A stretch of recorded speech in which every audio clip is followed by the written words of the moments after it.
Kind of noisy this morning.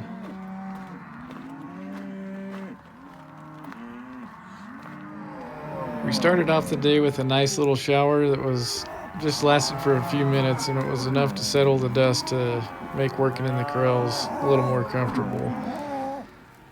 We have two herds thrown together in this group of cows. There's Hereford cows, which are the red and white ones that you can see coming down the lane here now. And then there's also crossbred cows, or F1 Brahma cross cows, that are the ones that have the longer ears and are brindle or tiger striped in color. So these Hereford cows are getting sorted out to right behind me here, and they're going to a pasture that's just right here close to the headquarters. So we don't have to drive them at all. They're just going right out the gate. So that's quick and easy. And then the crossbred cows, they're very hardy animals that do very well in the desert, but sometimes when you get them in tight spaces like this, they can get a little ornery and tough to sort and work. But they sure are good cows, and they do raise really good calves, and they just thrive out here in the desert. So we're working on getting these herds separate, and once we have the crossbreds sorted out, we're heading out the gate from the headquarters and going down a road about 12 miles south of the headquarters, down here to a pasture that's called the Rabbit Farm. And I guess it got its name because a long time ago some farmers tried to plant some crops down here, and the only thing they got to grow was rabbits.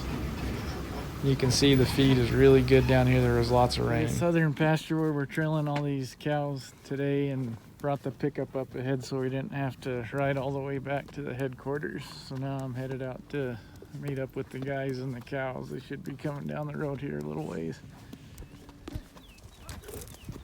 Once I met up with the guys, they were a little more than halfway. They were about 5 or 6 miles. So we were pushing the cows along. They were moving along at a pretty steady pace. It took us about 2.5, maybe 3 hours to make the drive. And we're just pushing them along south. As we got closer to the rabbit farm, of course, the feed got better. There was more grass in patches and burr sage, which the cows really like to eat. So they started to slow down and take a little nibble here and there, and we're getting a little tougher to get to move. So as we got close to the gate, we had to really kind of push them to get them to go through the gate. But once they got there, they thought they had died and gone to heaven with all this green grass. So tomorrow we're heading out clear over to the other side of the ranch, over to what's called the 111. We'll be gathering this area here. We'll be taking them into these corrals here. So that's going to be a very early morning and a pretty long day, but it should be good. We're ready for it.